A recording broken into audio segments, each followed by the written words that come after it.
Nous empruntons d'abord à pied, puis avec la navette gratuite Hermit Road en direction de l'ouest, au milieu de bosquets de genévriers et de pins.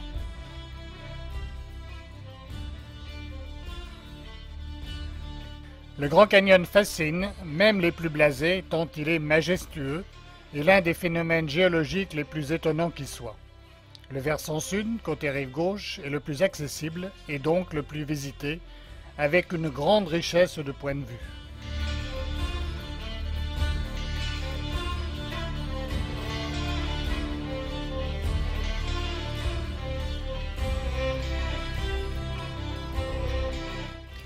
On voit très bien le Bright Angle Trail qui descend vers Indian Gardens et le fond du canyon.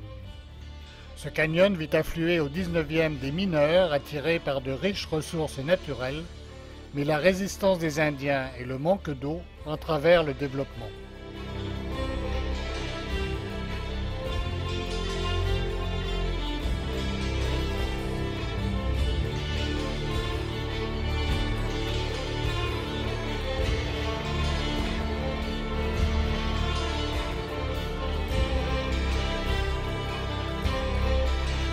Le fleuve Colorado emprunte sur 445 km cette immense faille qui peut atteindre près de 2000 mètres de profondeur et 29 km de largeur. Le fleuve creuse depuis 6 millions d'années, mettant ainsi à jour des roches vieilles de près de 2 milliards d'années. On peut donc y lire en résumé une grande partie de l'histoire de la Terre.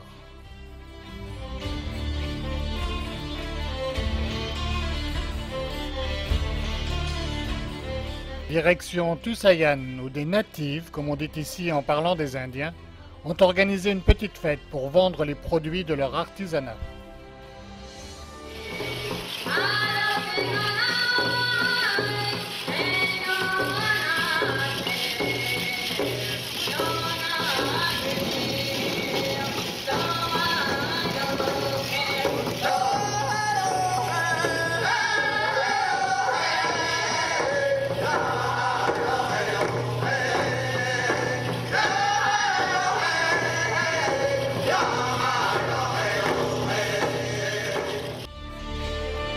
Pour le coucher de soleil sur le Grand Canyon, nous choisissons la section Est, Kebab Trail Route. De très jolis panoramas avec une lumière orangée qui va croissant et se reflète sur les parois rocheuses.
Le Grand Canyon, décrété parc national en 1948, n'est américain que depuis 1848, date à laquelle il fut racheté au Mexique vaincu.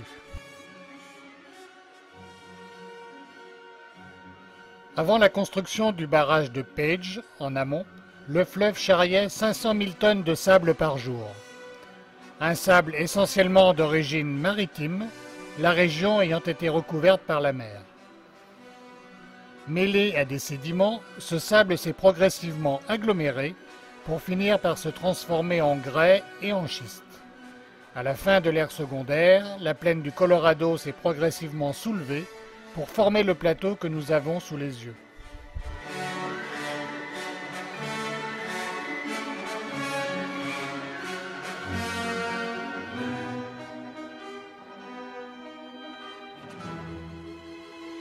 Vers l'an 500, une tribu émerge dans le Grand Canyon, les Anasasis, ou fabricants de paniers.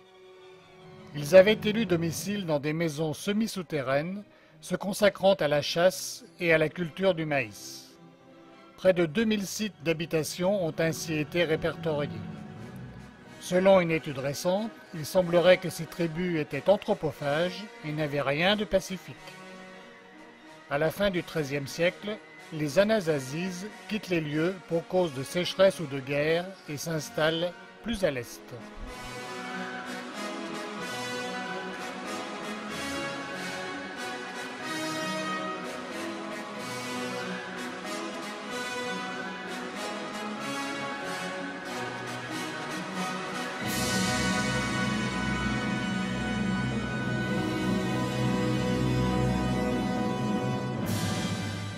Au terme de ce survol extraordinaire, nous reprenons la route vers Page en remontant le Colorado.